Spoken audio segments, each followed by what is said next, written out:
Welcome to the Never Gets Old podcast with your hosts, Mac Jackson and Nick Narrow, celebrating all we love in TV, movies, comics, and music. Share your questions, comments, and artwork on YouTube, Twitter, Facebook, and dieheroic.com.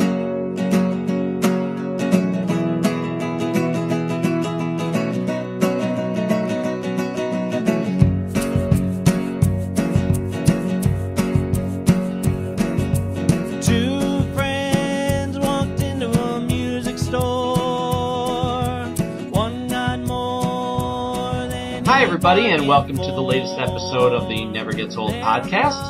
I'm your host, Mac Jackson, and I got my buddy Nathan Shell with me again. And just to give you a fair warning or get you excited for it, we're going to talk about, there have been a couple of conventions that, well, I went to one a couple of weeks ago, and there was one this weekend that my wife and son went to. But the main point of us going to the one a couple weeks ago where we had the chance to go see Michael Nesmith again. So I'm guessing thinking the title of this one will be Meeting Michael Nesmith 2015, I guess.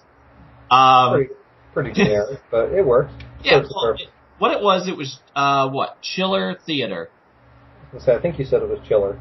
Yeah, Chiller. Well, I'm looking at I have the brochure here. I made sure to hang on to it and so I can get some names right.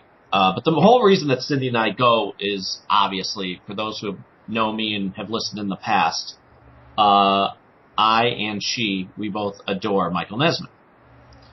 Not in just like a fan way, oh, he's from the Monkees, but I just personally just adore everything about that human being, despite his success. So Cindy and I have a understanding that whenever he is on this coast, if we can go, we're going to go. And granted, it's not like you're going to get to sit down and spend a half hour with them, but just to have 3 to 5 minutes catching up with them and everything. And you know what this is like, Nate. When you get in line, okay, I'll just start from when we got there. This place was in, I don't know if it was a Ramada or what it was, but this place looked like a castle. I'm trying to think of where it was, what the location was. Chiller? Yeah, Chiller was in New Jersey. And wouldn't you know it, continue with your story. You'll look it up. Good. Yeah. The place where it's held looked like a castle, which was really cool. Because Cindy's telling me, no, it's at like a hotel, like a convention center. And we're driving along down the road as we get off the exit, and I said, this got to be it, because I see people standing outside, but it looks like a cool place just to hang around. We walk into... We walk up, and there's a line outside the door. They're closing up the front door, the main door. They're saying, sorry, you got to go around to the other door. Well, about 30 feet away is another door where there's a line of people. I walk up to the line and said, hi, is this to get in? He said, no, this is the line to go in and see Mike Nesmith. Because, again, we get there as soon as humanly possible.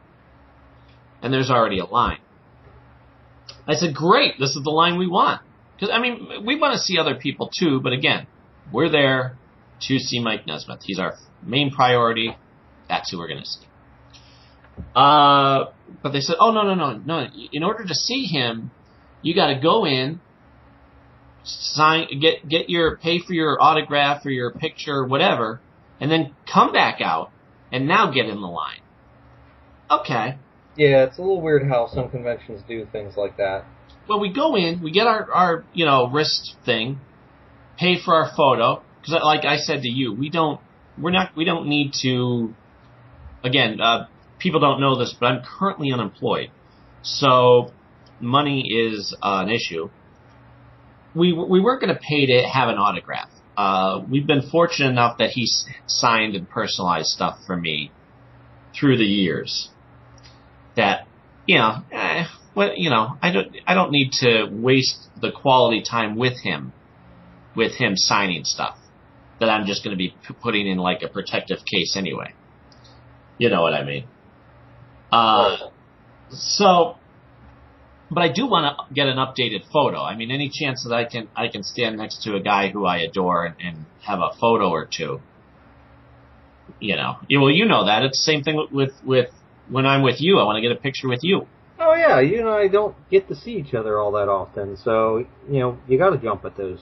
And any meeting with anybody is an occasion. You know what I mean? It's one of the benefits when I used to watch The Real World. I sometimes occasionally do, even though it's a complete train wreck. But I remember early. Well, that's why you watch it. Well, it was the same thing with when they had Road Rules. I used to think, this is such a cool, exciting experience that I wish I was part of, not for any of the bad reasons, but just to know that there are cameras documenting your life. Not for the fame or fortune, but just so you can always go back and look at that and, remember where you were, what you learned, what you wouldn't do again. And so I think, and you can agree or disagree, I think photographs that's my desire of, hey, I don't care who I'm with. If I like you, I want to get a picture with you because it's a big deal. Well, yeah, I mean, it's quite literally a snapshot of that moment, of that occasion, so it's perfectly natural, I would think. Yes, and when it comes down to it, like with the money situation, I find it much more personal and important than a signature.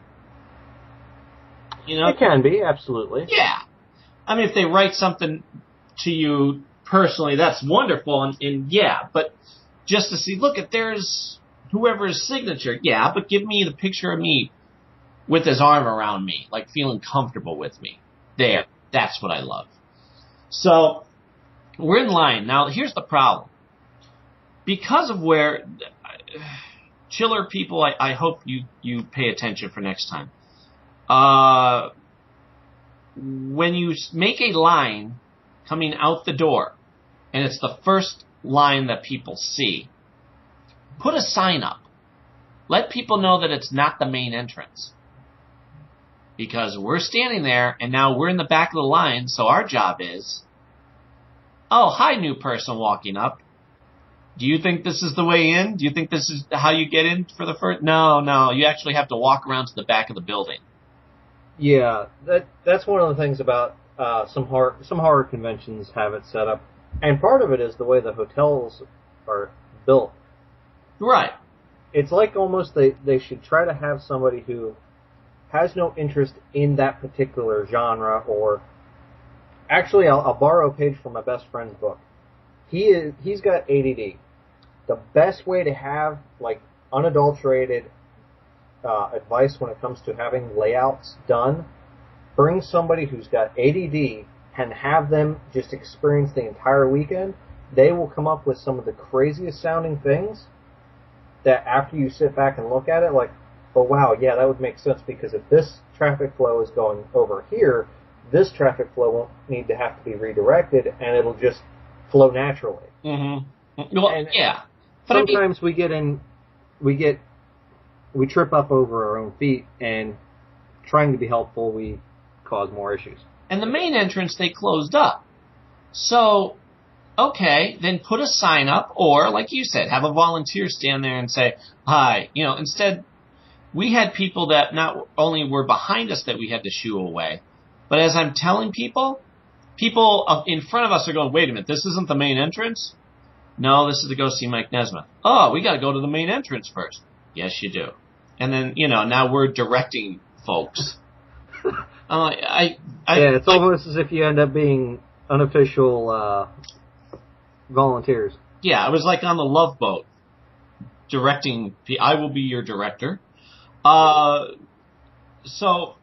now we get it, and it's funny because you're in line, and you probably experienced this for various things. When you're in line waiting to see somebody, and especially when it's someone who you know so much about, or a topic that you know so much about, to hear other people try and come off wise about the subject it's humorous, but also kind of aggravating.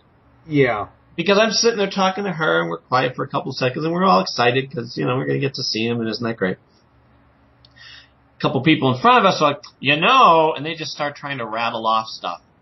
Cindy looks at me, and she knows I can't help it, and I don't mean it to be like a know-it-all, but at the same time, that person... You can't help but correct. Well, yeah, because here's my thought. It's just public service. If someone tells something incorrectly to the next person, then that person can continue that thread of... Gossip. Or not even gossip, just false information. So I'm like, excuse me for a second. Hi, pardon me, I happen to overhear you, and now I get into a conversation with them. And you have to walk that fine line between how I mean it to be of just pleasant conversation between people who are interested in this and coming off as Mr. Know-It-All. Because then we get into a conversation about Paul Simon and, when they had their reunion tour a few years ago and they had the Everly Brothers with them. Well, they were wrong with that information. I'm like, actually, they started their tour in my town, and I get into it. And it was good, but at the same time, like I said, you kind of feel like you're the caretaker for accurate history. Mm-hmm. So now we get in, and we're walking. You get through the door, and then you got to pass a hallway. Well, who is across the hall but Anne Margaret? Okay. Star of stage and film, Anne Margaret, who I thought, wow, okay, that's something. She's in there, and people are going in and seeing her, and I see her, and she's very nice to everybody. When we get up to see Nez, now, here's the drawback when you go to see someone that you care about, like I said. You don't get all the time in the world. No, unfortunately. You kind of want to pick your conversations wisely. And not waste time and also not step on anything that they want to say to you.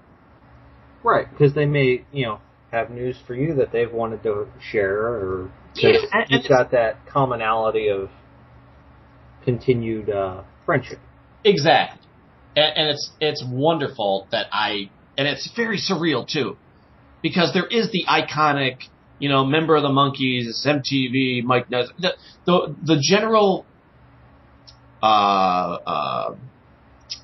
fandom side of him, but there's the part of him that I adore, and that's just him and his how polite he is and how, sweet, and besides all the talent and all that other stuff.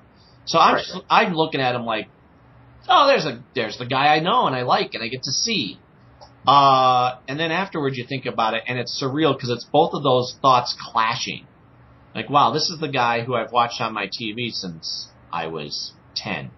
Yeah. This is the guy whose every interview I listen or read as the moment it comes out. It's really surreal. So you're in line. Now, I let Cindy go first. Step in first. Right. And it's great, because as soon as he sees us, he goes, oh, hey, Cindy. Hey, Mac. How are you guys? And we're like, great. Now, the fact that he remembers your name, just that, to me, that speaks volume of him as a human being. I agree. I mean, I never take it for granted. I really, if there's enough time in the world, I would stop and say, how much that means to me. But again, you feel that pressure of the line behind you, mm-hmm. Not to mention the people who work there who don't care about your personal contact with the guy. They don't know my history. They don't care. You're here to come in, get your picture or signature, and mosey on out. Yeah, so someone else could have their, 5 minutes or what have you. So, thankfully, he's always gracious and soft-spoken and, kind and, how are you? Good. How's your book going? Because he's writing a book, and it's like semi-autobiographical without... Okay, Mike Nesmith never does things typically. He always puts a creative, unique spin on it, and even with this story of his own life, he's coming at it from a different angle. Really? Yeah, and it's going to be fascinating, like everything that he does. Hmm. And so he's saying, good, slow but good, doing the research. And Cindy says, I want to tell you, on our way up here, we were listening to his song list, because why not? And singing along, and the one song, Salesman. At the end of the one version, he does like a, I tried the one that you put in manual, and it's just kind of like I don't even know how you talk, like a riff. Like he's just talking. He's being silly and like, nonsensical / comedic way of fading out the song. You know what I mean? Instead of it just going, salesman, at the end, it's him talking over it. And Cindy says, you know what I just thought of? You know he'd be great at? The Music Man. Him in The Music Man. So I had said, holy crap. Well, you got trouble, my friends. Right here, say trouble. And she's like, oh, you're right. Because that is a very Nez type pattern. It's about the athletics of being vocal with your words.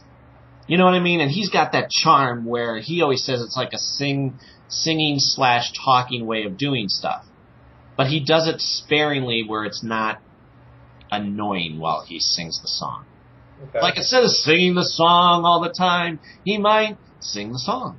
And like at the end of a verse, because it throws you off your guard for a second, and then it puts punctuality on the meaning of that word. Sure. So she says to him, we were on our way up, and I thought, wouldn't you'd be great doing The Music Man? He goes, The Music Man, huh? And he looks at me and goes, looks to me for verification. Well, you got trouble, my friends. Right here, got trouble right here in River City. And he's looking at me, so I start doing it with him. Trouble with the capital T that rhymes with P that stands for pool. Now, nobody else in the world is going to ever have this. Right. Nobody else is going to be doing You Got Trouble with Michael Nesmith. It was just the chorus. We didn't want to get, all right, well, we got to keep going now. Yeah. But he looks at me to do it, and we do it together. He's like, well, that's a good idea. And I said, because of your pitter-patter of vocal, he's like, oh, yeah, absolutely. And so, think about that. Let's just take a moment and think about it, right? And honest to God, he could pull that off if he wanted to. That'd be fantastic. So, we're smiling and laughing at that. And the guy who's there to, I guess keep things rolling goes, all right, so what, you getting a picture? And, oh, yeah, okay. And Nez comes over and he puts his arm around me and goes, yeah, sure, let's get a picture. And there's a problem with the camera and Cindy's fussing with it. And so I got to, talk to him just a little bit. I said, pat him on the back. I said, how's this been for you? Because, I know from watching Richard Dean Anderson bust his rear end for 3 days. Oh yeah. You're going to be tired. Oh yeah. They're constantly on. They, even if they're having a bad day for whatever reason, they've got to set that aside as best as they can.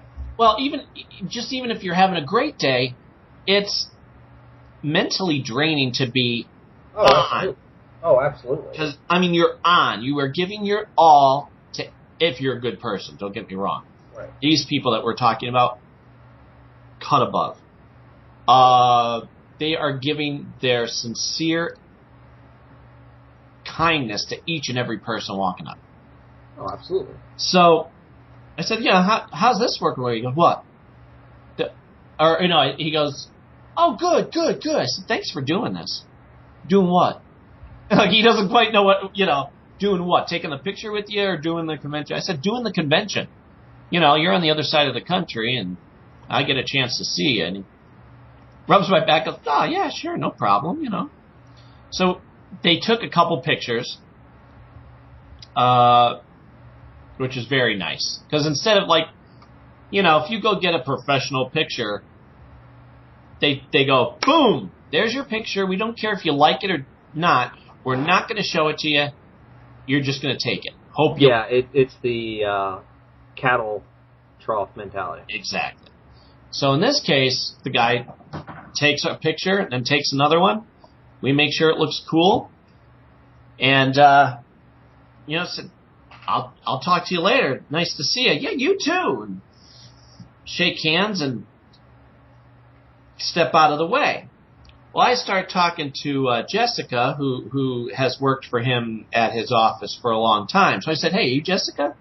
She said, yeah, I thought so. Hey, Matt Jackson. Oh, I know you. Because, again, 20 years of calling and ordering stuff or whatever. Mm-hmm. So we start shooting the bull while we step out of the way. Now, they want you, typically, you saw them, get the heck out. Mm-hmm. Well, I'm talking to her.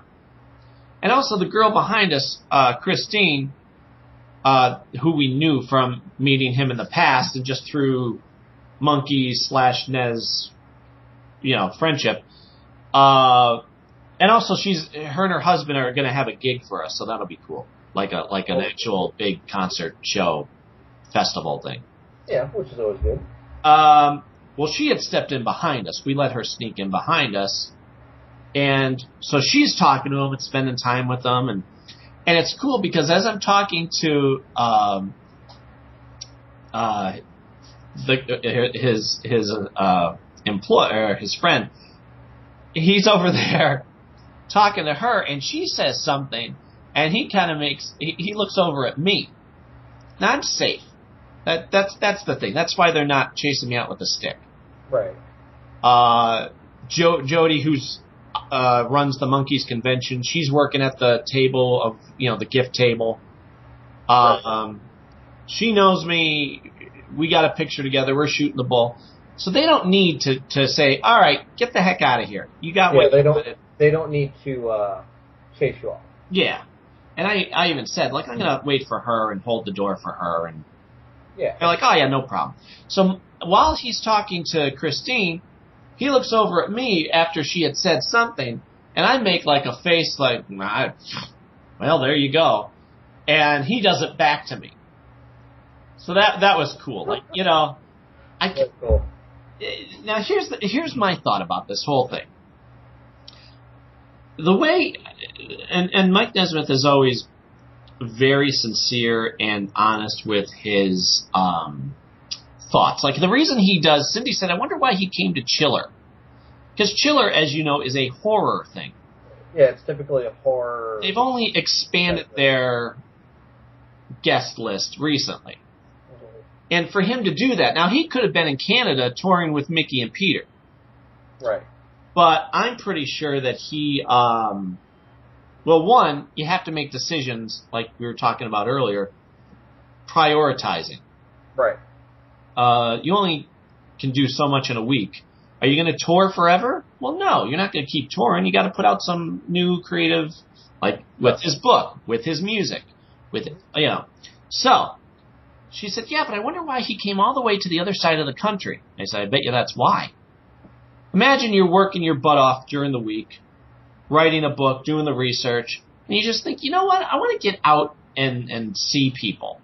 And especially since he has now, in the more recent years, come to understand how appreciative the fans are, not just of Monkeys, but of him. And he really seems to understand how, I don't know, you can't even put it into words. Unfathomable, there's the word. There you go. It is to be loved so much. And I just listened to a podcast he did on Gilbert Gottfried's show, where he had talked about that, and I've heard him say it in the past. But to go out and just express that sincere thank you to everybody. Mm-hmm. So, hey, you go on a weekend, you come back, you continue working on what you want.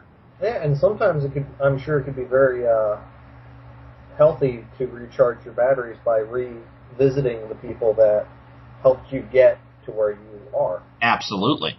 So that's why, I mean, I really want him. I want him to know that I appreciate the small things, because on one hand, it's a unique situation to be famous, especially when you're such a legendary name, part of a legendary group. Oh, absolutely. You know, no matter what genius things he's done in his life, he's always also going to be known as the guitar player from the Monkees. Yeah. So I think he probably has to be on guard to some extent, because, for 40 years, almost 50 years, there are people who would try and get a lock of his hair or a piece of his tooth or try and steal some of his soul to put in a jar, you know. Yeah, there are people that they don't understand personal boundaries. Exactly. So for him to feel comfortable and know us by name and know that we are not that, you know, I don't know, I'm trying to get him to do my podcast. Oh, that'd be fun. Yeah, well, and I don't think he's saying no to it. It's just he doesn't necessarily do a lot of interviews because, again, you make decisions to be creative. Mm-hmm. You know, so many hours, you got to make a choice. What are you going to do with it? You know, so I'm trying to think. He put it in a good way. A lot of times, he's also in this weird position where people make offers of various things, and I don't mean that in a nasty way. I mean, hey, why don't you come to my house? Why don't you know, when you're in town, why don't you stay at my house? You know, weird things. Yeah. It may be sincere on their part But it comes off weird. Yeah, and there's boundaries, and there's, you know what I mean. Yeah. So it'd be different if it was like a childhood friend that he's known since diapers that he bumped into at a convention or whatever and said, hey, next time you're in the, you know, whatever area, feel free to stop by. You'll have dinner with the family. It'd be nice to catch up. Exactly. Outside of your public profile, you know. Yes. Exactly. And he had put it in a way, and I wish I could find it. He had said about how he just, basically just, you know, thanks but no thanks, and it's not to with the intent of saying no, it's just you made an offer that I don't need right now, or, you know. So the way that he does it, and I understand it's got to be very surreal to be him. Oh, absolutely. Because how do you know when someone isn't out to get something from you? Yeah. Like, that's my main thing. If he ever listens to this, and apparently he does, because he told me anything I post he pays attention to. That's got to be flattering. Oh, beyond belief. I mean, you know, I've said before, he's been majorly supportive of my music and likes it. So to have your inspiration be proud of what you have done because of them in one way or another, you know, he's the inspiration and likes what he inspired. Hallelujah. Yeah, that's came from my mind, and he approves. Yeah. I can't ask for more. No, that's the whole thing. I mean, it's that in its own right has to be a heck of a feeling on his part too, because it's like, here's a guy that, for, you know, a multitude of random factors, you know, we have crossed paths. I have influenced him, and it's just, that's got to be some heavy stuff to consider, you know? Heavy. I mean, the fact when I gave him a CD and he says, your stuff on here. Yeah. I was talking about other people's music, but he was concerned with it being mine. Yeah. You know, I'll never forget, putting his hand on my shoulder and saying, oh yeah, you should be encouraged. Keep going. Rest of my life, I'll always remember that. Yeah. And the fact of getting to see him again in my life is just, a blessing as much as it was the first. And I hope to again. But my main thing that I would want him to know, besides the typical thank yous and everything, and it would be my sincerity and to know that I'm not someone who wants something. Right. Because I guarantee, I mean, how do you not, when you're in the social, spectrum to one degree or another, people are coming to see you because they know you, even though you didn't know them beforehand. Yeah. You are in the spotlight for the rest of your life. You gotta assume people want something. Oh, absolutely. And so that, I was thinking about it, I'm like, boy, more than anything, I appreciate his friendship on any level that he's given it. And I don't want to take anything. I'm not after. There's no ulterior motive. Yeah. You know what I mean? I'm the same way. There have been a couple people that I've been very gracious enough to, or fortunate enough, I should say, to have not interactions of that caliber, but like a couple years ago, I got to have dinner with one of Battlestar Galactica actors from the newer series. Which one?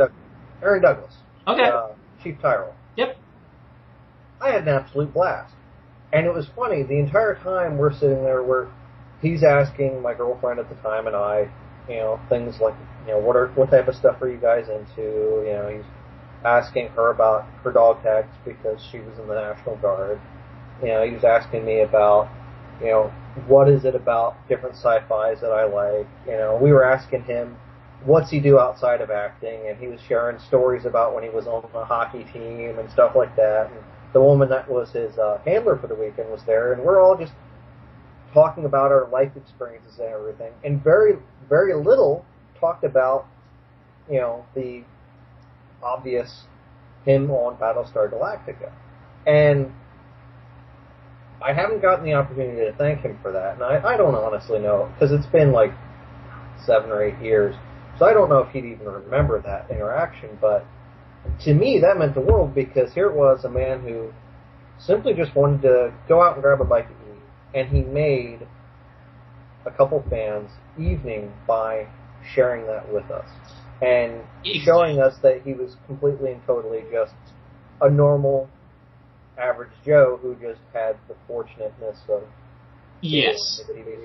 And it's that free-flowing friendship, which you feel with people who... I don't care if they're celebrity or not. This is what I'm saying about Mike Nesmith. He's very sincere in giving and humble. And I think that's the only thing, like, besides wanting to promote him in any way I can, which, God, if anybody's listened to any of these podcasts, they know my adoration for him. Absolutely.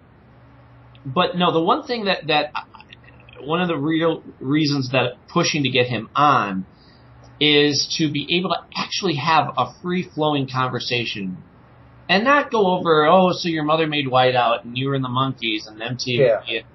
I can avoid all of that crap because he's been asked it and will be continued to be asked it for the rest of his life. I know it. I can say it for him. You know what I mean? Like, and it actually gives, it might be relieving for him because it would give him the chance to, like with Aaron Douglas, talk about other things.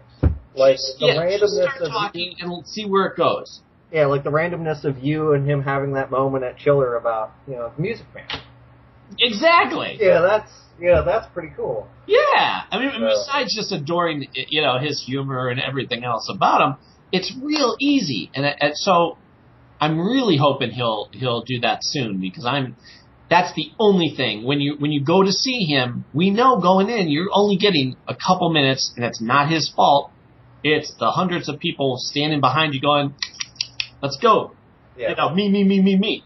Yeah, I want 5 seconds, yeah. And we're all generous to each other, I can say. The people that I've met in line, we're all like, when I first met him, Cindy and I are like, doesn't matter who goes first, doesn't matter if we're last, he's still going to be there, we're all part of the same loving family, let's, kumbaya. Yeah. Well, yeah, I mean, that's the thing. For every poor fan experience that I've seen happen, sorry, I just got distracted by a spot on the wall. for every poor fan experience that I've witnessed, because whatever reason, fan was having a bad day and just didn't get to enjoy their moment with an actor or actress, there have been thousands of, women, men reduced to tears because the interaction with the person that they wanted to go meet blew them away. Uh-huh. Or, was able to meet their expectations in such a way that it was genuinely human. Exactly. And that's wonderful. And it really is surreal. Like I said, we're driving home and it'll hit us and I'll just start laughing. And she'll go, what? And she knows, but she's asking what? Right. And it's that clash of the way the world sees him as the iconic, famous person, and how I see him as a person who's been genuinely sweet and kind to me and comfortable, clashing with each other and just going, wow, that's the same guy. Yeah. Holy crap, that was the same person. So then, it was, this is so sweet, too. This is so sweet. We were brought up in, let me think.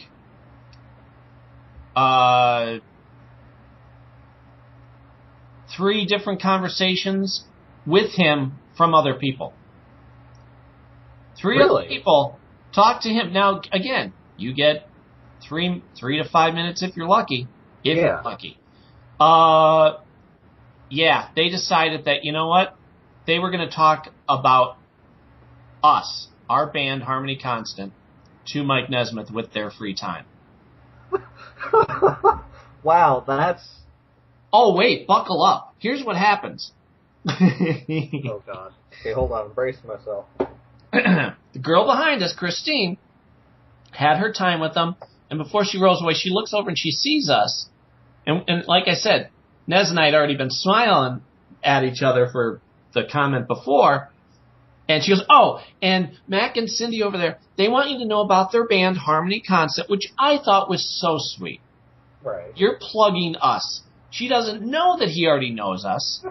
But he goes, and now I yell over to try and stop her because she doesn't need to. I go, oh, no, he knows. He goes, I know all about them. I know all about them. And I just thought, I love that. He looks over at me and gives me a smile, because of how sweet that was. And also, you could tell he's proud. Yeah. Like, if you look in the previous pictures from the last year or so, he's got that sense of, these are my people, Yeah, these are people that I helped inspire and in turn have returned in favor. So, then another girl, Christine, that we know in the same capacity, she had told me that she was out and about her time with talking to him, and somebody else told me that they mentioned, here's another one. Mindy Sterling. You know who Mindy Sterling is? Sounds kind of familiar. Mindy Sterling is, the general people in the world would know Austin Powers. She was Dr. Evil's henchwoman. Who yelled all the time. Yeah, the woman that was, not mockery, but poking fun at, the German femme fatale type, I think. Yeah, and she's short, and she's hilarious. I saw her years ago on some television, like a summertime game show where they get the stars to act silly. And she was freaking as sweet as can be and hilarious. Well, later on in the day, we walk into the room where she is. And we were talking to Michael Gross from Tremors, Family Tie. And he's like, you fans of Tremors? So you know me from Tremors? I'm like, no. But I've known you since Family Ties, and I see you in everything. So we start talking about CSI. Okay. So, I look over, and there's Mindy Sterling. I'm like, you know what? I want to go over and just say hi. Because even as much as you want to spend $1, I just want to go over and tell them how much I appreciate their humor or whatever. Oh, yeah. I mean, I know that feeling. There was a woman at, speaking of CSI, we were at Monster Mania a couple years ago, and I think it was Monster Mania. I don't remember the convention anymore. You But go to so many. well, typically the only horror conventions my wife and I go to are Monster Mania anymore. But we'd gone, I think it was that one. We went, and the woman who played Lady Heather. Oh, yeah. She was there. And you would have thought I was going up to a girl that I had the world's biggest crush on. Because I was like, I want to go say hi, but I don't know. And my wife's there, like, almost shoving me, like, go say hi, because you're going to be kicking yourself if you don't. So I walked up and I said hello and told her that I loved her on CSI and the other couple things that we'd seen her in. And it, didn't end up buying anything. I want to say her name's Melinda Clark. I may have to research. No, Clark. I'm going to go with that. I think that's right. If not, sorry, be known as that until I find otherwise. There's going to be somebody commenting on this podcast at some point. Well, actually, the person's name was so-and-so, and I will thank them graciously. But anyway, but it was so funny because I walk up, she didn't have any line, and she goes, I would actually love to be back on CSI, but because I'm currently contracted on, I think she was on Nikita. She had to wait for a contract to be up for renegotiation or whatever, because she'd love to go back and kind of like round out that character one last time. Mm-hmm. And it's like, oh my God, that would be amazing, And we just kind of had this moment of her and I agreeing that Gil ended up with the wrong woman. Melinda Clark. It was Melinda Clark, by the way. Melinda Clark, excellent. Okay. Thank you for checking on that. No problem, buddy. But yeah, it was funny because she's like, yeah, I didn't see that one coming either. I agree, it would have been nicer had it gone this way, But yeah, it was just so funny that I got a moment where I agreed, me and an actor or actress, I should say, were on the same page of how something could have played out for the better. Yeah. Well, Michael Gross is a sweet, sweet man. Yeah. And I knew he would be. I've seen him, like I said, through the years. So, and he goes, hey, here, take my card. I said, oh, yeah? Well, boom, take my card. And I have, the band on there and the podcast. And I'm like, fine. If you're going to give me your card, you're taking mine. He's like, absolutely. So I go over and I said to Mindy, I'm like, hi, I just wanted to come over and say hi, because I caught her between the line being busy and everything. I said, just want to let you know how much I appreciate your humor. And she said, thank you. So we get talking to her, because again, there's no line at the moment, so she has time to actually have a conversation. Oh, absolutely. And Cindy and I start shooting the bull with her, and she says, hey, who do you really want to, who's the one person that you came to see? And we look at each other and smirk, and we're like, Michael Nesmith? I'm like, listen. And we try and give her the briefest rundown of our history. We have a band, Harmony Constant. We invited him to our wedding, that type of thing. So she goes, oh, I want to meet him so bad. I've always loved the Monkees. I said, well, you have good taste. And she says, I ran into Mickey Dolenz at a show a few years ago.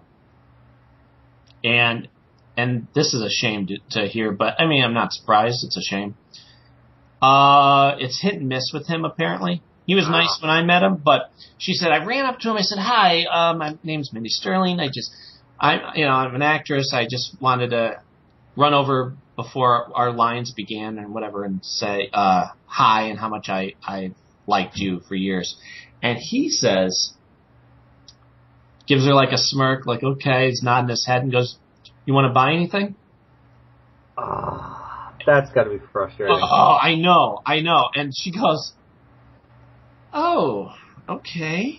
And we said, you will not experience that with Mike Nesmith. And we just, said Mike Nesmith is the sweetest man, humble and giving and da-da-da-da. So, okay, now the line starts to form. And she goes, well, I'm going to see if I can go in and see him and get a picture with him. I said, absolutely. Good luck. So, all right. Now later on, a little while later, we're walking through the crowded halls. And you know how crowded those halls get. Oh, absolutely. They can get absolutely crazy. Insane. So you typically, when we want to rest, we'll pin ourselves against a wall and let people pass by. Yeah. We're walking, all of a sudden, somebody grabs my arm and goes, hey, guys, it's Mindy. She flags. No. She flags us down and goes, hey, so I got to meet Nez. He's great. And I said, nice. I told you. And she goes, yeah, and I was telling him about you. We were talking about you guys. So now, that is so freaking cool. That is very She cool. has a couple minutes, and she goes, I know your friends. And he kind of made a face like, I think you need to be more specific. The guy and the girl, and they have a band named after you. Oh, Mac and Cindy, he says. Oh, yeah, they're my friends. That's cool. That is so cool. So we helped her. She was taking a break, and we helped her get to where she had to. Because again, it's so crowded, you don't know where the heck you're going. Point her in the right direction. Got a quick picture with her. Because she goes, I'm not supposed to do that because if they'll yell at me if right. I'm charging out the butt for a picture. But I'm like, yeah, but since, we're besties and all. She goes, I know. Let's do it quick. So we each got a quick picture with her because, she's so sweet, and why the heck not? Why would I would kick myself if we didn't? Now, I remember I'd made a remark about one of the photos that you posted. I think she was the one that I'd remarked about, wasn't it? No. This just happened a couple weeks ago. Oh, there was somebody else I'd seen you'd gotten a photo with. You're talking about my Doctor Who friend that you were at that convention with me, right? No. I'll have to look at your pictures. Well, what did you say? Maybe I can help. I don't remember. That's the thing.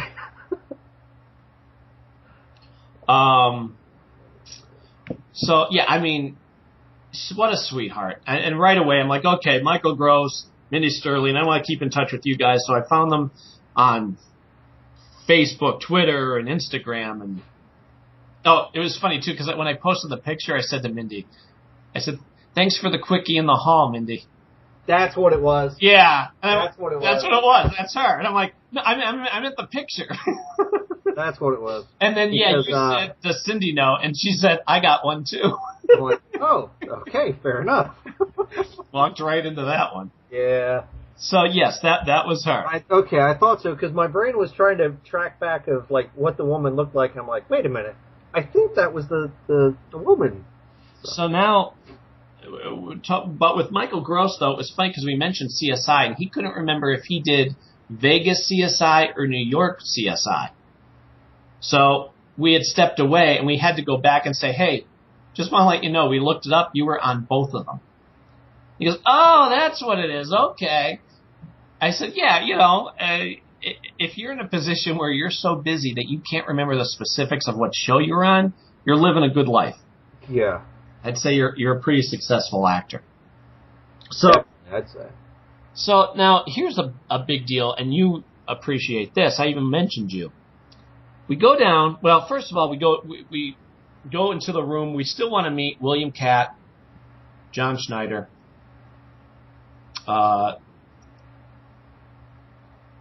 what's his face, Herschel from CSI, Walking Dead, right?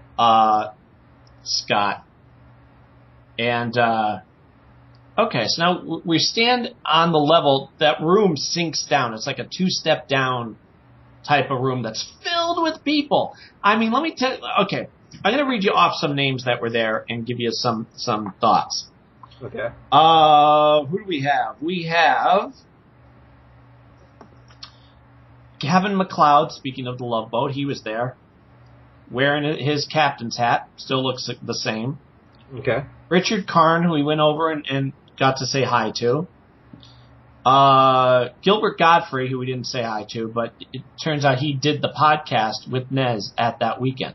Oh, wow. Yeah, because they've known each other for years. Yeah. Terry Kaiser from... Do I need to tell you who that is?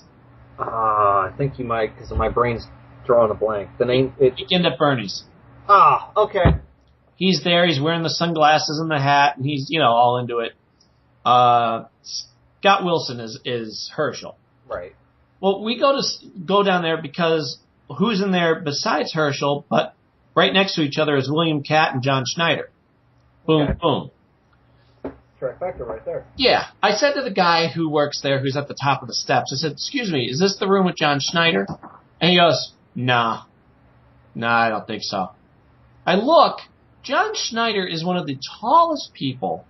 Yeah, he is not a small dude. Woo!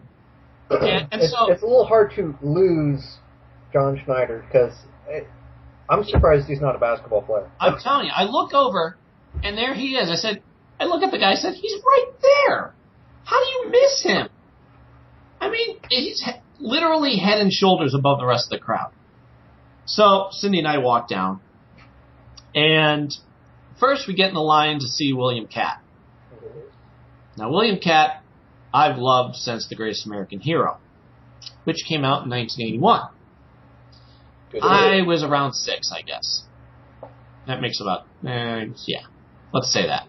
Mikey is 6. We are on our second disc of the first season, and he loves this show. Good. So we get in line. Now, I always knew, again, these people that I want to meet, I've known to be sweet people. Mm-hmm. Never met them before, but anytime I see them or hear an interview or whatever, sweet. Stand in the line to meet William Katt. We walk up, and I had printed out that picture for the podcast. And I printed off a few. Figured I'd give some away since the people are in them. Mm-hmm. But William Katt, I'm going to pay to get a signature. Because love him, and also I could show Mikey and have it, for both of us. So walk up and said, hi, I'm Mac and this is Cindy. Well, we hit it off like freaking gangbusters. This guy, like you had said, is one of the most genuine, sweet people who is giddy about meeting other people. Oh, absolutely. He goes, great to meet you. Now we start laughing and joking and swapping stories. He's going, oh, hey, come here. Let me show you this. He goes over and gets his phone because I'm talking about how I said, he's always been, I've loved him since The Greatest American Hero. When my friends wanted to be Superman, I said, great, I'll be the Greatest American Hero. I said, I was always you.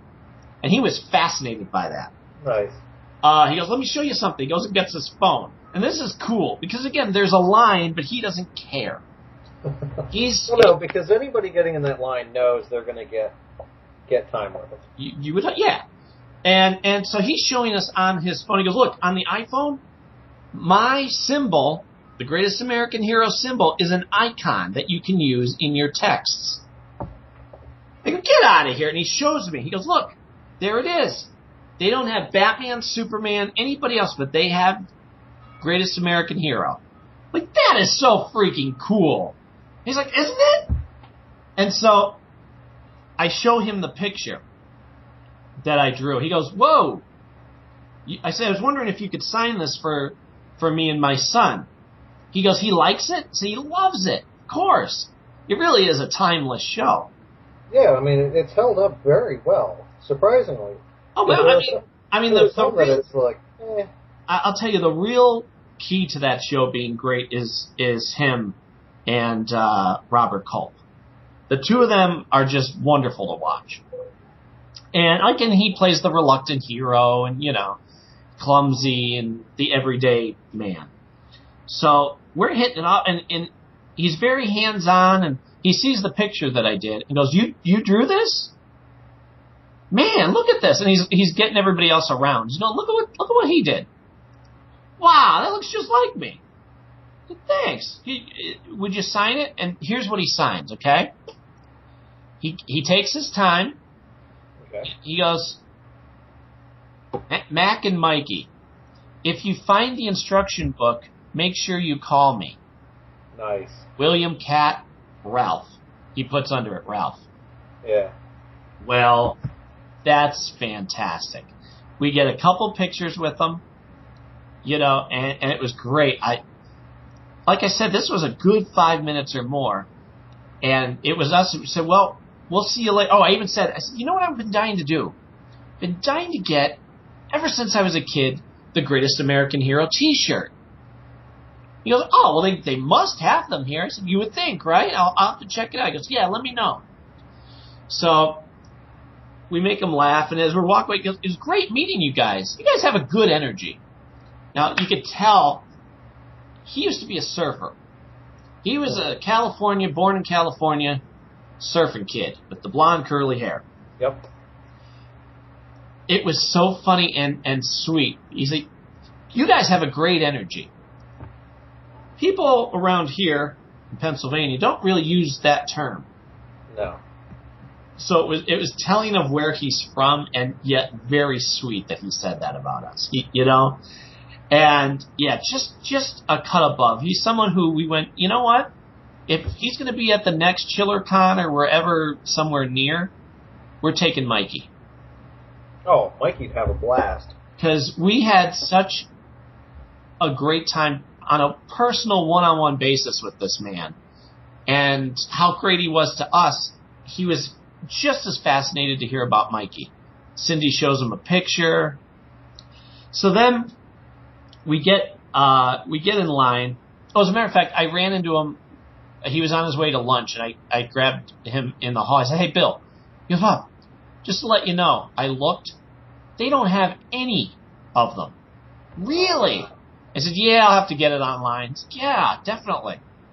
So then we get in line to see John Schnieder, another sweet, wonderful man. Both of these guys are not on social media, by the way. William Katt isn't. I gave him my card. I said, if you ever want to do a podcast, I heard you do the Not Nerdist podcast, and I loved it. If you ever want to promote anything or just shoot the bull. So he's like, yeah, definitely. So now we get in the line for John Schnieder. John Schnieder has a Twitter account, but I know he doesn't run it. It just started to. So we get in line, and he goes, oh, like we were next. He goes, can you give me a minute?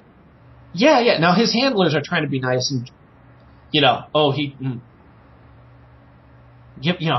needs a minute. And yeah, okay. Now I figured it's for the bathroom break. Right. That's fine. I would think so. Everybody's got to go. Everybody's got to go, and I don't mind being patient.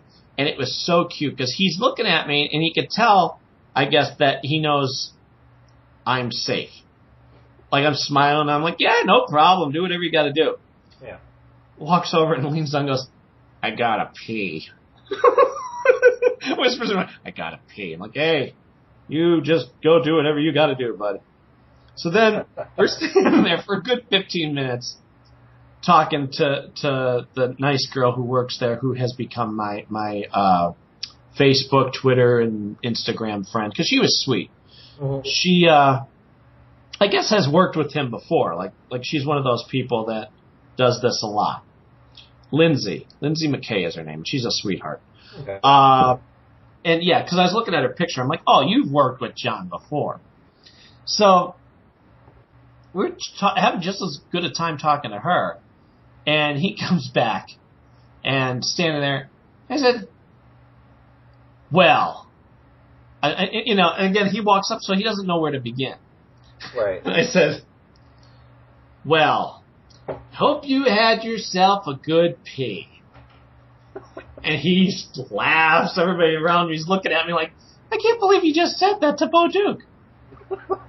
I told that to Mikey, and he had tears in his eyes. He kept repeating it for 3 days. And he's like, I did. I'm like, well, good. I said, oh, and hey, now, again, he's one of those people who makes you feel comfortable. So I go, hey, and I slap him in the shoulder. I said, you're not on social media. And he goes, hey, and slaps me back. He goes, I know. And he goes, I said, I see you have a Twitter account, but, and he goes, well, yeah, let me tell you, honestly, when you're a working actor, you don't get to check it as much as you. I said, I know, it's not, at least you're on there. If I sent you something, though, would you see it? He goes, They show me stuff. I mean, if it's something that I need to see or they think I'd like to see, yeah. I said, hey, if it means you get to still go out and make your shows, that's fine. But come on, man. Yeah. He goes, I know. So we stood around talking with him. Oh, I go, I've been watching you for years. I adore you as a person. How did I say it? I said, I've been watching you for years, and I tell you, I just adore you as a person. He said, thank you. And because he is. He's just that guy. Same thing like William Katt. Yeah. Cindy goes, well, that's the thing. He's been watching you for years. And so he starts smirking. Who's that in the hedges? And so I start playing along. So now Cindy and I are doing like a comedy bit with him. Who's that in the hedges? Nothing. What kind of muffin you eating? How was that bagel? And he laughs. He's like, you guys are funny. So I gave him, we got a couple pictures with him. I gave him a copy of that banner that I made. He goes, oh, look, who's that? I said, well, it's supposed to be you, John. Saying my art sucks? He said, no. I'm teasing. Right. So, yeah, another sweet, wonderful guy. It was great. As we were walking, thanks a lot, guys. Great meeting you. You guys are funny. Yeah. Thanks. And, and then we went over and met Scott Wilson, who he was nice, but he seems like he's very shy. I kind of got that impression. Like he's a sweet man, but he was not the extrovert like everybody else that we normally meet. Yeah. So we didn't have that banter. Yeah, the banter, the bond like we did with the other guys. But he was nice. We got our pictures with them and, and then moved on. But I'll tell you, we went through the people who we had to see. We saw within the first hour. So then for the rest of the convention, we're like, all right, well, let's walk around. We went and saw Ralph Malph and Potsy Weber. Nice. Donnie Most and Anson Williams. And yeah, I wanted to run up and say, hi and how much I enjoy their work in front of and behind the camera. And they were sweet. I ended up talking to, we met Mark L. Wahlberg. Guy from, he hosts a lot of, reality game shows. Okay. He was there. It was so cute. Cindy sees him sitting there by himself just looking at his phone. Nobody's walking up talking to him. She goes, I'm going to go up and say hi. But wait. And she takes out her phone and tweets to him, you look bored. Oh my God. And wait. So we wait. And he's still looking at his phone. We're waiting for him to look up and be like, who'd you? He doesn't. So we walk over and say, you weren't looking at your Twitter page, were you? Why? Well, long story short, we hit it off with him. He's calling us his new besties. And then we saw him, through the hall later on, and he'd point at us, and there's my new besties. And, people who I didn't necessarily know, but still had a good conversation with. There was a little wrestling girl. She had blonde hair. Okay. I don't know her from anything, but she was talking, because, we're standing there just hanging out. Next thing you know, you get into a conversation. And who else was there and we couldn't think of her name. It was Brandy, and then I ended up finding it out later. Roderick? Brandy Roderick is, besides being I'm guessing a Playboy model, she was on, what's the lifeguard show? Baywatch? Thank you. She was on Baywatch. That's why her name sounded familiar. Okay. Okay. Still looks the same, but, we're walking by and she's looking at her phone. Now, again, I understand nobody's at your table at the moment, but every time we walk by, her head was down. I'm like, that's not the most welcoming face you want to see. Yeah. Top of her head. But we ended up talking to the guy who was standing next to her handler, because he was wearing a Batman shirt, and so was I. Nice. So she gets in on the conversation. I said, oh yeah, we're part of a fraternity. We have an understanding when we see another guy in a Batman shirt. We know. Who else? Oh, you're going to appreciate this. Poor Cindy.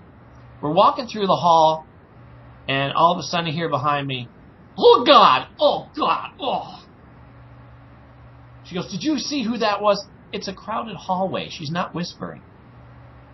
She's so nauseous that, you know, it'd be the same thing if somebody scared you and you went, ah! Mm-hmm. You didn't think to do it. You just reacted. It was a sincere reaction. Right.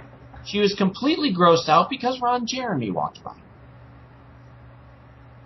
Okay. Ron Jeremy, and I'm not going to tell the rest of the world who he is. I think the majority of the world, sadly, I would think, would know. I don't even want to say the name again. He was so tanned. He looked like one of the claymation raisins. Oh, wow. That's pretty tan. Well, I wasn't paying attention and maybe subconsciously ignored. And just passing by. Nobody said a word to each other, but she was so turned off that, oh God. I'm like, he's right behind you. I don't care. He's vulgar. He's disgusting. And she's right. Oh, yeah. But it was hilarious because for the rest of the day, no matter where we were, it was like an insider joke. He kept walking by us. 11 times. Oh, my God. She's like, oh, come on. That's not funny. You know, the sad thing is, he may have caught that and thought, you know what, I'm just going to mess with this poor woman all day. No, because a couple times, he sadly was in the same room as Anson Williams and Dr. Most. Oh, okay. So when we were there talking to Mark Wahlberg, you know, that was just bound to happen. But there were other times, I'm like, really? We're trying to leave and you're blocking our path. At the end of the day, we went to go say hi to the one guy who was like helping out with the Mike Nesmith thing. Yes. And he's standing there talking to him like, nope, just keep walking. Sorry, dude. Keep walking. Nothing to say. Keep moving. Yeah. But got to see a couple of the people from American Horror Story just walk over and say how much, like Pepper was there. Okay. You know, just to say how much I appreciate their work. And it was yeah, unfortunately, I'm not going to get the chance to meet the woman that played Pepper. She had to cancel the one convention that I was going to for God knows what. Of Naomi Groff. Many factors. Yeah. Yeah, she was going to be at a convention I'm going to in, I think it's June. I think that's when Jess and I are going to that Scares That Care weekend convention. Because she was one of the... I'm going to support the charity. Right. Not really going to meet anybody because I'm not a huge horror fan. Now, granted, I'm fortunate, and I can usually always find a horror actor or actress that has been on something else so that I can appreciate. But she was one... I don't watch many horror things, but American Horror Story was one of the things that I do watch. Did you watch this past season? I am behind the majority of the season, so Jess and I are waiting to watch it. The other one who was there was Matt Frazier. Okay. He's the guy he has like little hands. I don't know what his stage name on the show was. Yeah, I don't remember. But. Sweet guy, you know. But again, look up and just... So yeah, these are people that, you know, I was waiting and hoping to see, and then the guy in charge of the charity and the convention goes, folks, I'm sorry to say, due to reasons that... reasons. Yeah, due to reasons we can't disclose, the actresses had to bow out of the convention. And normally it's contractual, you know, they said they were going to be able to be there, but, you know, an acting gig came up or any multitude of factors. And you know what, it sucks, but it also is nice because that means you're going to get to see that person in something else. Well, a couple people who were there. Michael Parks, who is a good actor. He was in Kill Bill. Played multiple parts of Kill Bill. He was the sheriff who discovers the bodies in the church. Okay. He was also the guy who at the end gives up where Bill's location is. Really? Remember the guy smoking the cigarette and has the accent? Right. Him. Same guy. Huh. He was there. Him and Rip Torn were there. And I'll tell you, God bless both of them for going, because I just wanted to hug them because they're very fragile, and yet they're showing up at these things. Oh, wow. And having people come up to them. And, you know, like I just thought, you don't have to do this, man. You know what I mean? Nobody would blame you if you stayed home, but you decided to come out and still meet people. Yeah. And I wanted to walk over and say hi, but again, your first instinct is just give them a hug. I thought that's probably going to be frowned upon. You know what I mean? Just because I appreciate the effort that they're putting forth. Do you remember the Twilight TV series? Twilight Zone. Do I remember the Twilight? Oh, yeah, crack? Sometimes I want to. We just meet. Love the Twilight Zone. You remember the Obsolete Man episode? With Burgess Meredith? Yes. Oh, yeah. The gentleman that was not the councilman that was up in the high chair, but the guy that was at the end of the table, you have been found obsolete by the state. Sure. Jess and I got to meet him last September. Same feeling, very elderly man sitting there in the wheelchair. You almost expected to see like an oxygen tank somewhere hidden. Yes. He was the sweetest old man we've ever met. And it was very, you felt bad because, he's like, this man has lived his life long and hard, and he just, he doesn't need to be here, but it's so awesome that he was there. We spent a half hour talking to him. And he was, again, one of those people that you were just so appreciative that they showed up. Yeah. So, and Richard Karn, we went over to try and talk to him, and there was a guy talking his face off. Oh, God. Same thing with Anson Williams and Donnie Most. There was a guy who perched himself down and wouldn't leave. They had to actually get someone to go, could you step away now? We have a line behind you. Oh. And this guy, it's just the socially inept. Like, I want to say hi to Richard, Karn, and this guy just, hey, you know what else? We were talking about, did you ever see that movie from 1913 of blah, blah, blah? And I'm like, and Richard looks at Cindy and kind of makes a face like, yeah, sorry.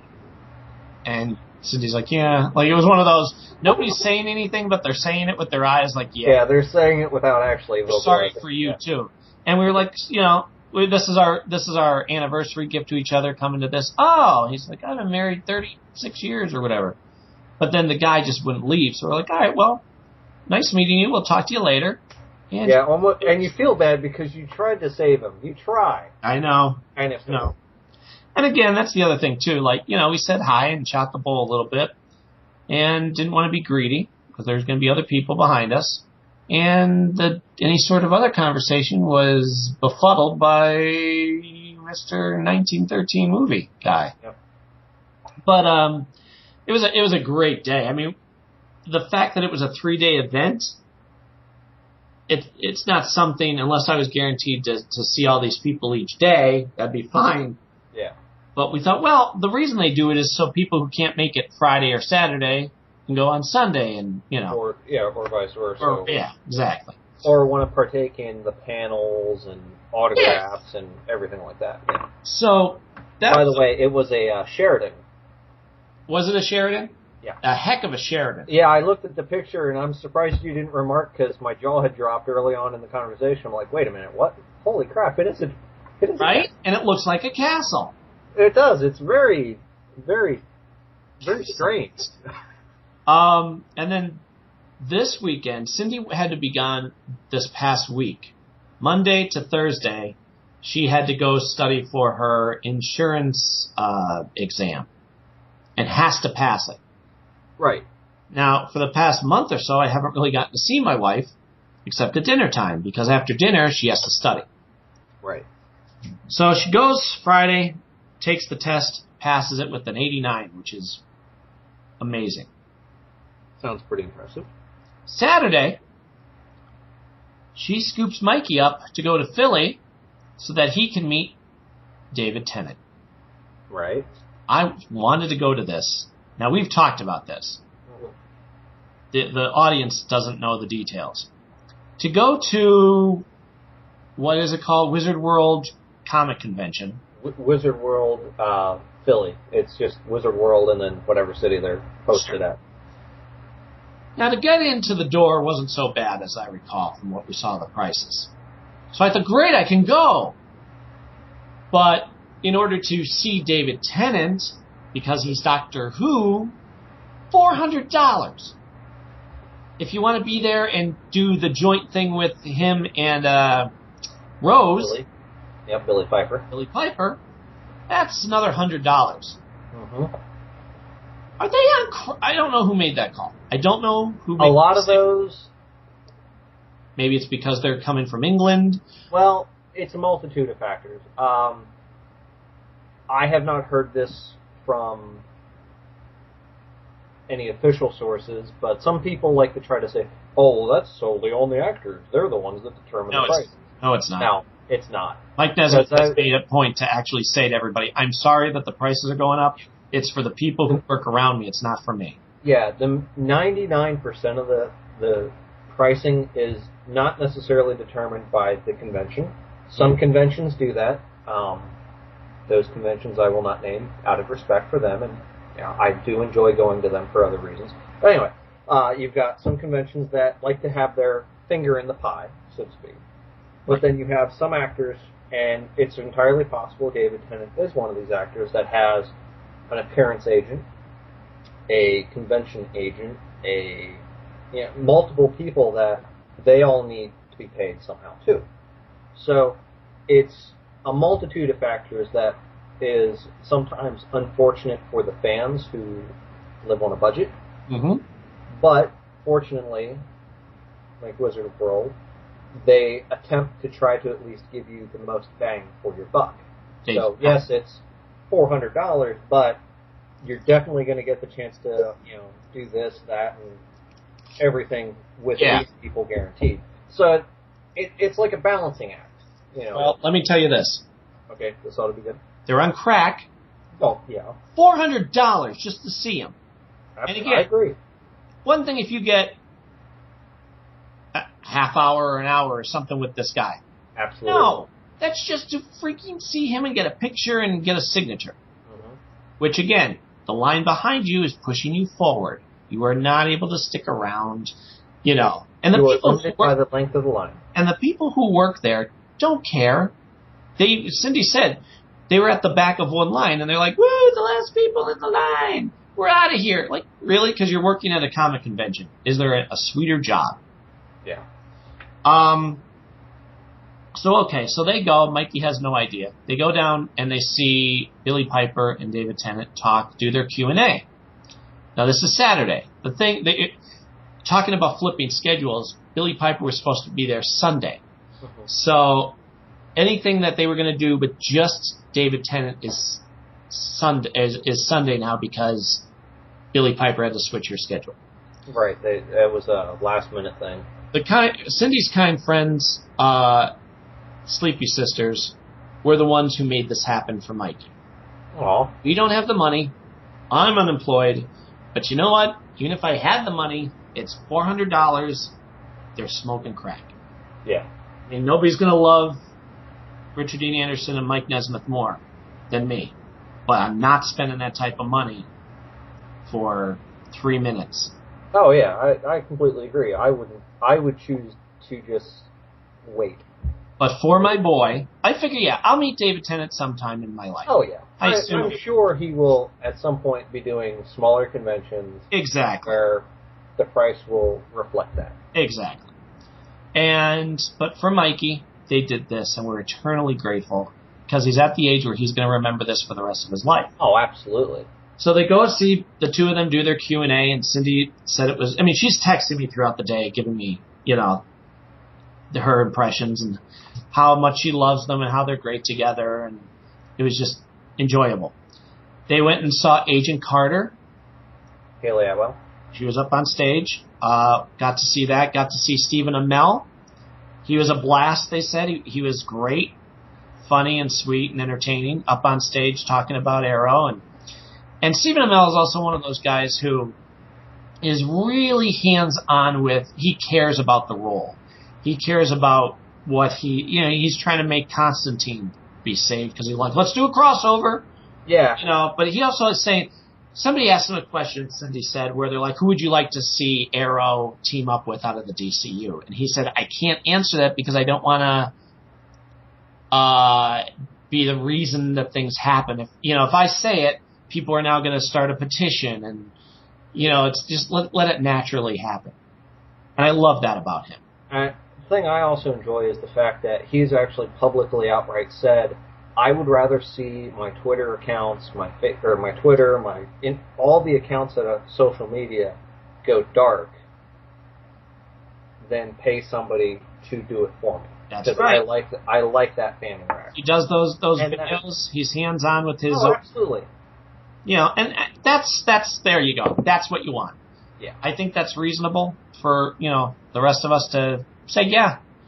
So they enjoyed that. Had a good time. Mikey, for the 2 days, Cindy was dressed as River Song. I was actually gonna ask if she was dressed as River, because the photo that I think you had It's posted today, yeah. And Mikey was dressed as the 10th Doctor. And he does the pose, and he's into it, and he's, you know, memorizes all the stuff like I would do. Right. Whether you want to or not, if you love something, you're going to know all the minutia. Yeah, the nuances and everything. So people are coming up to both of them and asking throughout the whole weekend if they can take their picture with them. And I'll be posting all those pictures as we're talking. But, yeah, so now Sunday, they wake up and they got to run and get their picture with them. And they did. And it was cute because, you know, again, you run in, take the picture, and they push you out. Yeah, you literally have, it's walk up, you're lucky if you have 5 seconds because it's your turn, you look, snap. Sometimes the photographer will snap a second one if he thinks he caught a blink, but that's about it. By the time they were done with on the line, their picture was printed out. That's actually really good. Woo! That's actually better than some conventions, I will admit. So it was cute though, because as they're in line, I guess David Tennant saw Mikey, and he heard him say, "He's even got the red shoes." You know, we're very proud of our David Tennant red shoes.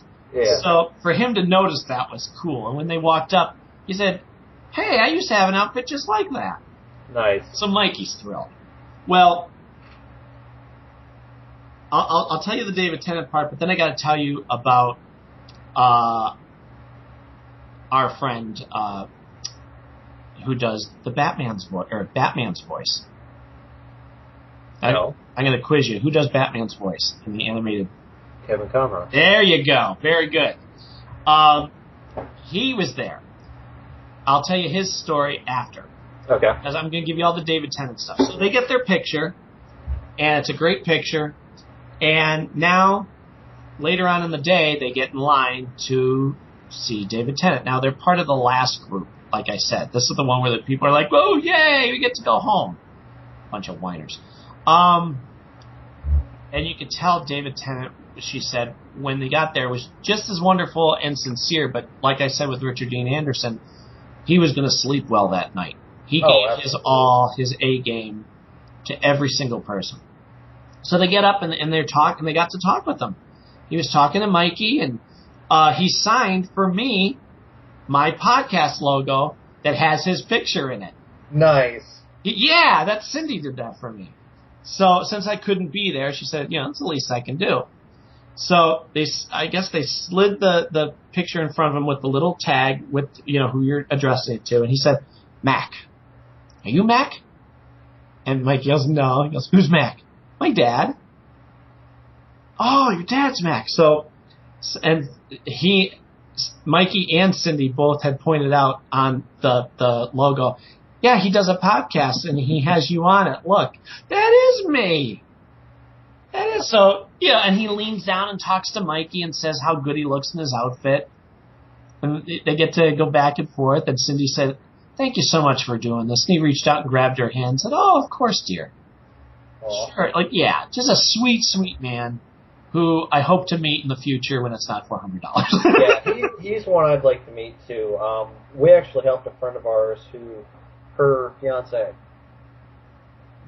could quite literally have been the stunt double for David Tennant. Have I seen him in your pictures? I don't think I actually have any photos of him. Oh, okay. Incredible, but he passed away the other year, and his name was Ryan Jones. Really, he was the type of person that he would take the 5 seconds to talk to you and just, like, brighten your day. I remember he and I were standing in line waiting, I think, to use the restroom, and we were just talking about how cool it was to see all these like-minded people enjoying the convention, because this was at Dragon Con. And he's just a genuinely kind spirit. Mm-hmm. And unfortunately, his fiance, she lost him before they could get married. And one of the things that the two of them had always wanted to do was meet Billy Piper and David Tennant. Mm-hmm. Well, the other year she got to meet Billy Piper because she was a last-minute addition to a convention that she was going to. So it's just like, oh my God, that's amazing. Mm-hmm. When we found out that he got announced for Wizard World Billy, we all pulled our money together when we found out that it was going to be the only way you could do it was this way. So we all pulled our money together and said, hey, as much as all of us would love to go there and be there for this, you need it more. Sure. And she, very much like, Mikey and Cindy, phenomenal experience. Totally knocked her socks off. Right. And apparently she got to thank him because I'm guessing he had found out about Ryan's death, and I guess had sent a condolences or something. Mm-hmm. I haven't gotten the full story or anything, but she got to actually thank him in person for that. And that's wonderful. That's fantastic that, someone who's, for the lack of better wording, recent to fame is already off to a great start. Right. So and no, speaking of that, so he said to Cindy, give Mac my best. He gave me his best. That's cool. That's also sweet. Yeah, so, very sweet that she did that for me and that he was so kind and made it special for Mikey. And like I said, they had their own conversation going, too. Yeah. And so the other part of it is Saturday. While they're there, I said, if it's at all possible, see if you can go up and meet Adrian Paul, who I adore from Highlander, and I hope to meet in the future. And had I been there, I would have. And Kevin Conroy. Because how do you not love Kevin Conroy? Besides him being the voice of Batman, anything if you don't like Kevin Conroy, you can't call yourself a Batman fan. Yeah, you have to get off the planet. So she texts me throughout the day. They won't let anybody even up to say hi. Like, I understand you can't get, they want to sell crap or whatever, the wizard people, but just let them walk up and say hi. Like, if Cindy got to go up and hand Adrian Paul, like, my picture or ask for a signature or whatever, great. They wouldn't let her do it. So, yeah. And I don't blame Adrian Paul at all. It's the wizard people. Yeah. But there's a good part of I want to compliment the wizard people, but also let them know about a couple bad apples. As you know from our past experience, you get some of these volunteers who get full of their own baloney and love. Oh yeah, you have the people that think they are the convention, and it's just like, dude, you're a hired gun for the day or for the weekend. Cindy goes up to the help counter to say, listen, my son would like to go up. Oh, Mikey had made Kevin Conroy a Batman picture that he wanted to hand him. Aw. That's it. Here you go. This is for you. Right? They wouldn't let him. The girl in the line says you have to go ask the black shirt over there.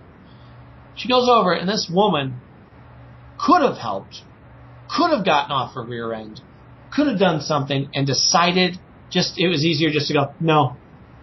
She goes, well, can you just walk over and give it? He's 6. No. Sorry. Wow. Okay, you understand? He's right there. Here's my son, 6. No. And the next day, didn't remember Cindy and didn't help her then either. But Cindy posts on Twitter at Cindy C. Jacks Thanks, Wizard World, for not letting my 6-year-old walk up and give at Kevin Conroy a picture that he made for them. Real nice. Well, overnight, Kevin sees this and tweets back. Now wait, I'll let me read it to you, because this man is a class act, and I adore him just for this alone, besides everything else that I'm going to tell you about. What he did, he writes back, "Sorry that happened. I try to make the fans' experience a positive one, but can't control everybody. Stop by today." Okay. Cindy goes up to the person who's volunteering and says, "Hi, here's what happened yesterday." Runs through the story. Okay. Kevin told me to come today. Okay, let me go talk to his manager. She goes over, talks to the manager, comes back and says, "Yeah, it's not a problem, but you have to get in the back of the line." She says, "Oh yeah, no problem. We don't think we're special, you know." So Yeah, go and they stand. certainly understanding, certainly reasonable. Absolutely. Stands in the back of the line for a couple minutes, and then all of a sudden somebody goes over and says, "Excuse me, miss, come here. Kevin wants to see you now." Okay. Yes. Because of that, like knowing how important it was to Mikey, called her ahead of the line, walks up, and he had to finish talking to somebody ahead of them, gave them enough time, which was wonderful and sweet, and says, "Hi, what's your name?" And it says, "Mikey." "Hi, Mikey. Nice to meet you." Does the Batman voice for Mike. Nice. Mikey is so thrilled, so excited, and they start talking, and Mikey gives him the picture, and Cindy took a picture of him, handing him the photo. "You made this for me? You know, thank you so much." And they had a nice back and forth conversation between the two of them for a couple minutes, and then bends over and says to Mikey, in the Batman voice, like, Cindy looks over at the manager and says, "Is it okay if I take pictures?" And they're like, yeah, go ahead. So the Wizard people also couldn't stop apologizing, which was wonderful. Very sweet to do that. And she gets a picture of the two of them together, Mikey and Kevin, and then he leans over and says to Mikey, whispers in his ear, but loud enough that, Cindy can hear him, "Hey, Mikey, do you want to get up on my shoulders?" He's like, "Yeah." So he picks Mikey up and puts him on his shoulders. That's cool. This little boy got treated so well by this wonderful man. And just like went above and beyond. And then, they had a nice conversation. He said, "Well, it was great meeting you. Great meeting you too, and thanks again for the picture." And as he's walking away, Kevin can hear Mikey go, "That was awesome." Cindy looks back. Her and Kevin share a smile, and she leans back and says, I think he's more excited. I think he's even more excited to meet you than he is to meet David Tennant." And again, Mikey's dressed in the David Tennant outfit. Yeah. Kevin says, "He's got good taste." That's awesome. Isn't that awesome? See, it's things like that that just show that these actors that, for lack of better wording, would go unnoticed because they're a voice actor or they have limited exposure, are some of the most amazing human beings you'll ever meet. Honest to God. So now I tweeted to him and said, I thanked him a bunch, but besides my own selfish reasons, I want to meet him just to thank him for that. Yeah. That right there. That alone. My little boy so happy. And yeah. It's that when you have a kid, everything they experience is just as important as if it had happened to you. Oh, absolutely. If not more. They're your child. You're going to want them to experience things. But, I'm telling you, because you think, I wish I was there. Well, yeah, I wish I was there, but you know what? My boy, that happened for him. Yeah. That's something your son's going to remember forever. The rest of his life. Absolutely. So now we made a decision after the William Katt thing. Like, okay, we got to see Mike Nesmith twice. And we can be a little greedy about that because, again, it's very limited and all. But anymore, we can take Mikey. Oh, yeah. We can have him meet Mike Nesmith, who he's well aware of. Everly, who's 3, spots Mike Nesmith out of a lineup, out of a song. She knows it. So, but just to see William Katt will go. Oh, yeah. Because he's at that age that not only will he remember it, but he knows how to behave. Oh, yeah. I think if I ever get the chance to meet Kevin Conroy, I may have to thank him for being such a great human being to my buddy's 6-year-old son. Yeah. So that's awesome. And he'll remember it, too, because he, like I said, to pull him forward like that and to spend such a good amount of time with him, priceless. Yeah, I mean, that, like I said, that right there shows how much of a great human being he is. And deserves that line of people, he deserves to have people want to meet him. Yeah, absolutely. But I'm going to let you go because, well, we've been chatting for, I don't know, good long time. About 2 hours. Okay. About our average. Although, I do have something to ask you, because you did not, now this can be during the recording, of course. Sure. You said you talked about me with somebody that I know. Who was it? Because thank you for remembering. I'm sitting here like, okay, well, I've met that person. It's like, I'm sorry, okay, I didn't give you... where's the details? The conversation I had with William Katt was pretty long, and I didn't get into all the details. But one of the details that we were talking about, I said, hey, I just, besides telling him how much I appreciate him as a human being, too, besides his acting, I said, I just like you. Any interview that you do, like I listened to you on the Nerdist and everything, I knew I liked you as a person. And my buddy Nathan, who had met you, raved about how personable and sweet you were. Okay. That's who I had a feeling it was probably going to be. He said, oh, really? Yeah. He makes. I told him about how you make the badges and remember the name of the company and So yeah. I think he's one I got to try to get an ID card to yet too. Yes, I think so. I'll have to rectify that. No, he also said that you always make a point to remember everybody's name, so that's impressive. Yeah. Well, thank you very much. No problem. He gave me fair warning about what a kind soul you were. But yeah, anybody who listens to this, please give us your feedback. Oh yeah, I love sharing the stories of the random people that I'm fortunate enough to get the chance to meet. And heck, if there's anybody that listeners can think of that they think you or I should meet, I think would be kind of an interesting way to get some feedback. Yeah, share your stories. Post underneath this episode. Let us know your interactions with people. And thanks to Mike Nesmith and William Katt and John Schnieder and Mindy Sterling and Michael Gross, Scott Wilson, David Tennant, and Kevin Conroy for just being salt of the earth, wonderful, inspirational people. Absolutely. Before we go, give everybody the name of your company. CommissionedCredentials.com. And tell them about it. I make novelty IDs based off of TV shows, movies, pop culture in general. I can do fun things like give you a character card, such as, a 10th Doctor boarding pass for the TARDIS, or if you want, I could put your face and information on them. And it's a quick turnaround, too. Yep, ship every Tuesday and Friday. Unless I'm at a convention, then it goes out first thing Monday. And if you do see Nathan at a convention, he can typically get your ID done in what type of turnaround? Depends on if it's early enough in the day. I can do it by the end of the closing day for the dealer's room, or in the next day pick up first thing in the morning. There you have it. So, yeah, definitely look at for him at any of the conventions.